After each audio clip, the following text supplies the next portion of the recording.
Gerd Schonwalder is Policy Officer, Ecological and Social Transitions at European Commission. So all yours. Thank you very much. Thank you, Aida. Great pleasure to be here. Welcome again to the session. Thanks for the invitation.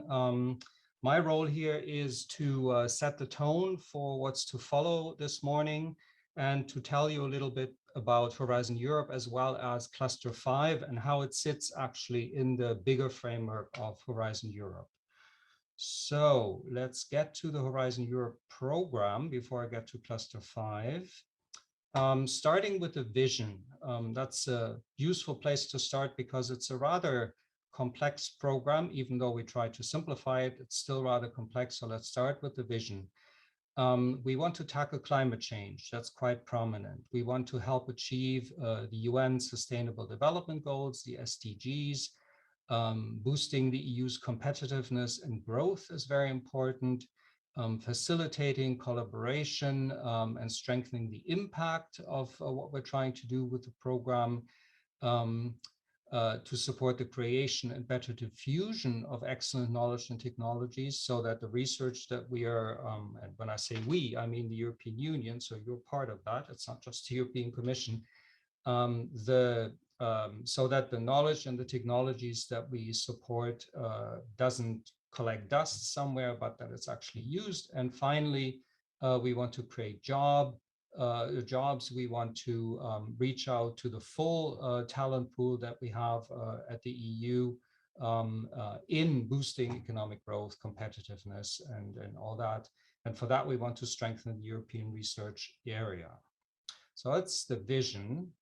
The vision is inspired by where we see Europe in the global context. And when you look at the left side of the screen, then you will see that on the face of it, Europe looks quite good. And I'm not talking about the differences within Europe, and you know that those differences are quite pronounced sometimes, but Europe as a whole has only 6% of the world's population, but 17% of global R&D, and it produces 25% of all high quality scientific publications. So that actually looks quite good. But when you look at the right-hand side of the screen, you see that in terms of investment in R&D, research and development, we actually lag behind some of the other big players in the world, notably the US, also Japan, China, and I'm not sure if this figure is actually still up to date. China is catching up rapidly. Then there are countries like South Korea here, who spend a lot more on R&D than we do currently in Europe. So we like to address that through Horizon Europe. What have we learned? You know that this is not the first time that there is a research and innovation framework program at the level of the EU. Before there was Horizon 2020, now it's Horizon Europe. And so, of course, it's a new program and some things have changed, although we like to say it's more evolution than revolution. So it's a gradual change with a few new elements, but not a wholesale complete change of approach and what we do. So let's just point to some of the things that have changed. Support for breakthrough innovation. For that, we put in place the European Innovation Council, create more impact through mission-oriented and mission-oriented approaches. I guess there's a word missing, and citizen involvement through the EU missions, to streamline and rationalize the partnerships landscape. As you know, there are lots of public-private partnerships, and I'll get to that a little later. So there's a new approach to partnerships. Put even more emphasis on openness. So open science is again a big priority. Strengthen international cooperation through extended association policies, possibilities. We are offering other countries to associate themselves to Horizon Europe, and this is ongoing. And finally, to encourage participation, which means to spread excellence across Europe. But also to reach out to citizens, for example. That's also a big priority. Again, in the overall picture, it's useful to remind oneself that Horizon Europe is not just about technology, but there are actually different kinds of impacts that we try to achieve. And this slide here summarizes these impacts. There's scientific impact. The first one, new knowledge, human capital and research innovation, diffusion of knowledge, open science, those kind of things. There's also societal impact. This means to address broader policy priorities and challenges through research and innovation, to deliver benefits and impacts, such as through the missions that are visible to citizens, and then also to strengthen the uptake of research, innovation, in society, to engage with society on research innovation and to have a dialogue and ideally some kind of collaboration with citizens. And finally, economic impact, as I mentioned before, to generate growth that is based on innovation, to create more and better jobs, and to actually leverage investments in R&I, so in research and innovation. Sorry about this is our jargon, and I can't help using jargon terms, research innovation, so that this has a commercial and economic impact as well. Okay, so this is what the whole picture looks like. Don't worry so much about what you see on the far left and on the far right. This is all part of the overall context, but I'm not talking about this today, and it's actually also not directly relevant for Cluster 5. The basic structure of Horizon Europe is the three pillars that you see right here. You see pillar 1, excellent science, which is more curiosity-driven research. Then you see pillar 2, global challenges and European industrial competitiveness, where you actually find cluster 5, which is right here, climate, energy, mobility. And then on to the right of that, you find pillar 3, innovative Europe, and this is where the Innovation Council sits, where we want to provide more support to startups and investment and such things. Okay. So in terms of the budget, 95.5 billion overall, including 5.4 billion from Next Generation Europe, but this is getting a little bit into the details already. Here you see that actually pillar 2, global challenges and European industrial competitiveness, is actually the biggest one with 53.5 billion. It's followed by excellent science, 25.0. And then you have innovative Europe, and actually a separate part for widening participation in the European research area. So much about Horizon Europe. Now let's go to cluster 5 and take a somewhat more detailed look at what's in there. Again, don't get put off by the complexity of all this. Let me take you through this slide. On the left-hand side, you see what we call the intervention areas, and that you find in the legal base. And again, this is our jargon for the regulations that actually create Horizon Europe, both the framework program and the specific program. And the specific program is actually the one that interests us here because that sets up the cluster. So in those legal texts, you find intervention areas, and they range from climate science to energy, to buildings, to cities, to transport, etc. This then is spelled out in the cluster in three different ways. You have, on the one hand, the cluster 5 work program, which I think you have linked in your agenda, actually, which includes co-funded and co-program partnerships. Then you have institutional partnerships, which are, and I'm getting to this in a minute, which have a somewhat different character from these co-funded and co-program partnerships. And finally, you have the missions. Okay. About the partnerships, just to run through them, you may have a specific interest, and I guess you'll get to that on the destinations later on. Rail, transport, aviation, hydrogen, those kind of things. And under co-funded, you have urban transitions, the clean energy transition, and co-program partnerships, a number of other partnerships built for people, zero emissions, batteries, an important one, zero emission waterborne transport, mobility, that sort of thing. Now, how are they different? Well, okay, I said there's a new streamlined way. These are the principled, why a streamlined way of looking at partnerships? Because under the previous framework program, things got a little complicated. So we said, okay, the key features have to be strategic orientation, systemic approach, a simple architecture and toolbox, and a common set of criteria for the entire life cycle of the partnership. And this resulted in these three different kinds of partnerships, which is still rather complex, I admit, but it's a little less complex than what used to be the case before. So we have co-programmed to sort of the, if you will, the loosest structure based on memoranda of understandings, and it's implemented independently by the partners. Then you have co-funded, which is based on a joint program, which is agreed and implemented by the partners. And then you have institutionalized, which is the tightest link to the EU institutions based on these two articles here in the Treaty on European Union. Okay. Second big novelty really is the missions, and we have two missions actually in Cluster 5. One is called Adaptation to Climate Change, with the idea of supporting at least 150 European regions and communities to become climate resilient by 2030.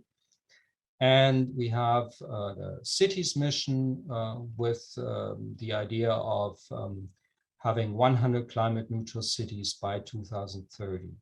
And both of these missions were recently adopted by the European Commission. There's a Commission communication that just came out in September that explains that in more detail.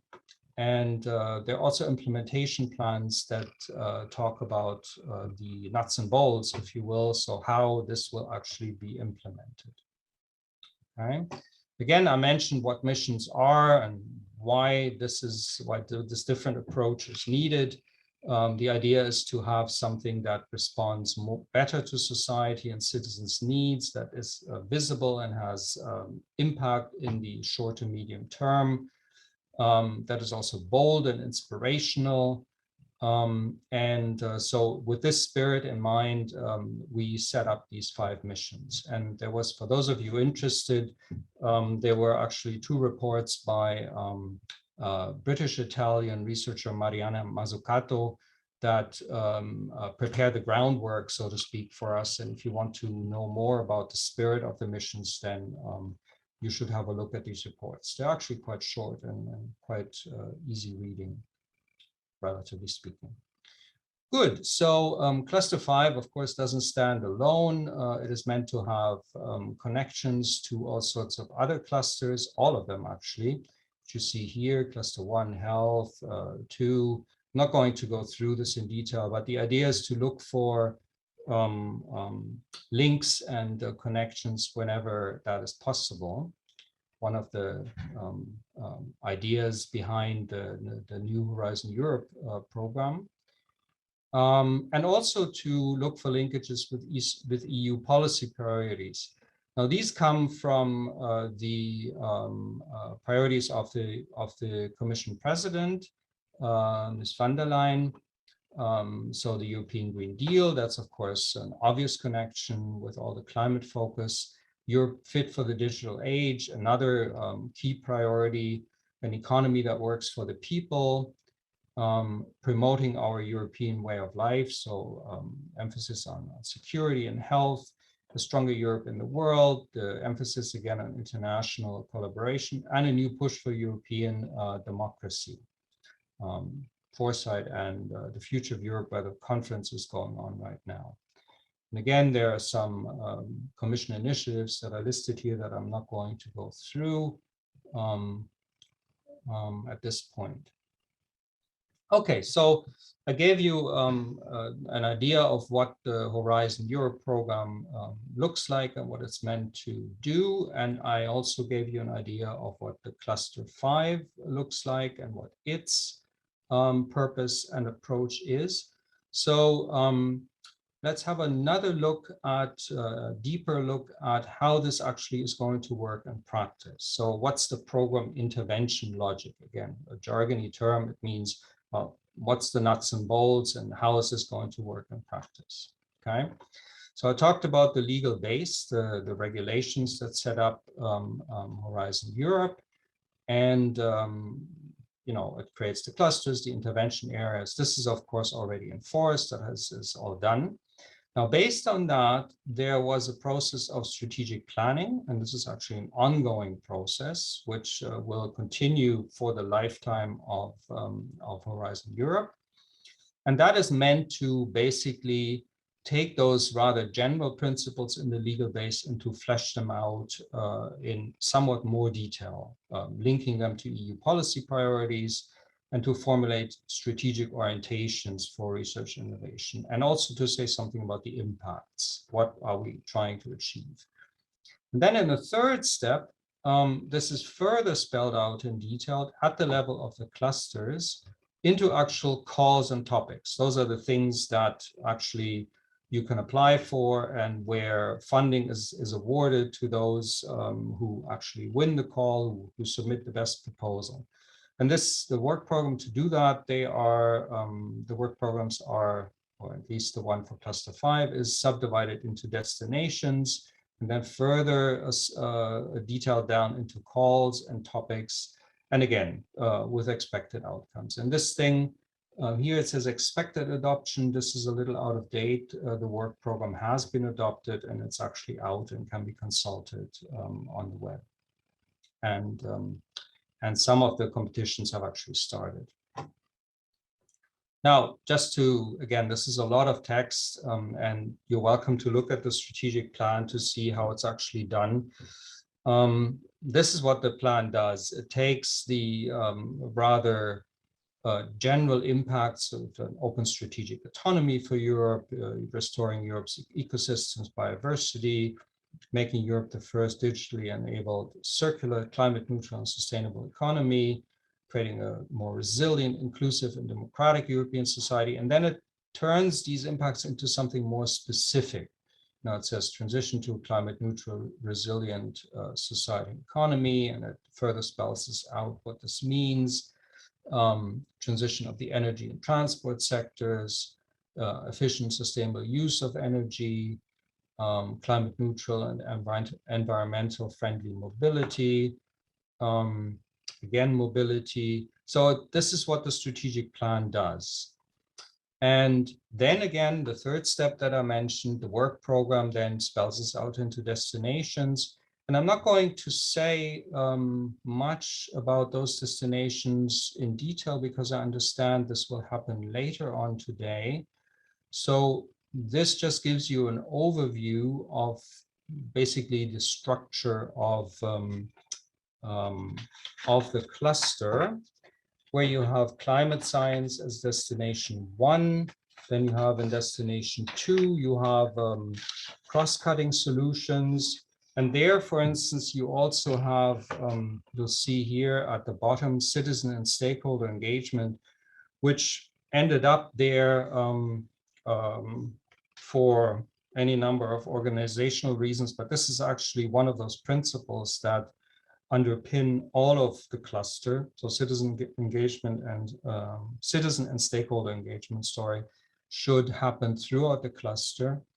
If you allow me to open a parenthesis, as we say here in Brussels, there are actually a number of other principles that also apply to everything that we do in Horizon Europe, such as integration of social sciences and humanities, which basically means to take a multidisciplinary approach, not just to look at technologies in isolation, but to think about how will they be applied by society, what is the broader picture there, things like gender, integrating a gender perspective, international cooperation, looking for opportunities for that, open science, those kind of things. These are principles that underlie all of Horizon Europe, and they also apply here in the context of Cluster 5.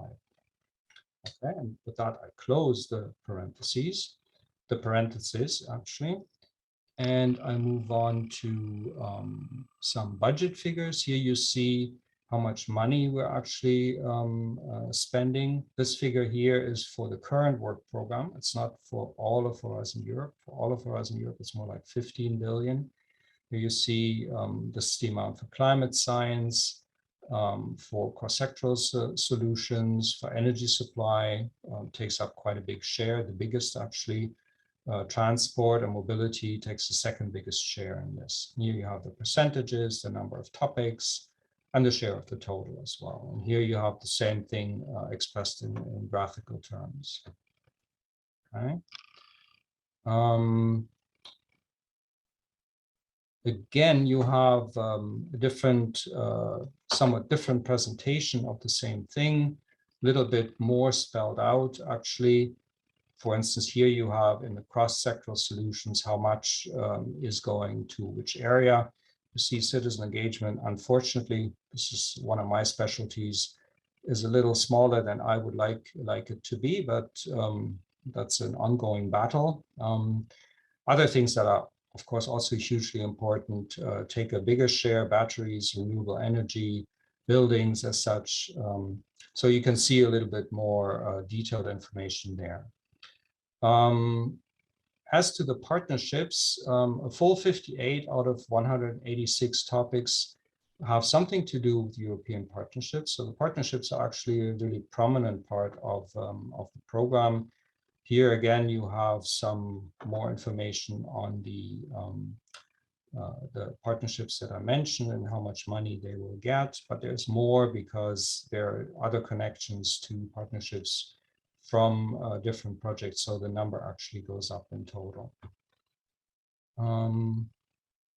Cross-cutting priorities, these things run through the whole program, not just Cluster 5. Of course, Cluster 5 contributes a lot to climate action as a cross-cutting Horizon Europe priority. Clean air also. The digital agenda, it's okay, I would say. Perhaps next time we should try to do a little bit better here. Biodiversity, perhaps the same thing. Artificial intelligence. Those are priorities that are cross-cutting. But I mean, given that our cluster is climate, energy, and transport, at least it does have a big contribution to climate action, which it's supposed to do as well. Okay, now this actually goes into destinations, and if unless I'm told something else, I'm going to skip over those slides now. And I'm almost at the end of my presentation, and just give you this. This is a picture of when to expect which calls. So, and again, I understand that a PDF version of this presentation will be shared, so you will have this if you would like it. Basically, we cannot launch all the calls at the same time. The current work program is for 2021 and 2022. And the calls will be launched in sequence into actually the year, right into the year 2023. But the bulk of them, of course, will be launched in 21 and 22, and the next work program is already in preparation. So this gives you a bit of an overview of when you can expect certain calls. Here's the identifier. So this is how to find those calls in the work program, and then under each call there are different topics. So the topics will also be important for you to look at to see what you might be interested in. Again, this is just an overview of how we came to Horizon Europe and what is going to happen in the future. So as I said before, and as you all know, of course, Horizon Europe and the strategic plan are in place. They exist already. There was an event that really helped in doing that. That was the Research Innovation Days, both in September 2019 and September 2020. And this is actually an annual event that is very important to keep on your agenda if you want to know what's going on with the research innovation program, not just cluster 5, but also the other clusters. And then came the work programs on the basis of the strategic plan, the drafting of them, and then the adoption, which I said has happened. And it will continue as an ongoing process for the duration of Horizon Europe until 2027. Yes, and that's basically the end of my presentation. Here are a number of websites that you may want to consult. Our commissioner, of course, is Maria Gabriel, and the Director General is Jean Paquet, the two people who are at the top of our hierarchy and that make all these things happen together with us. And with that, I'd like to thank you. Happy to answer any questions you may have. Yes, and so I'll hand over to the moderator with that. Thank you very much.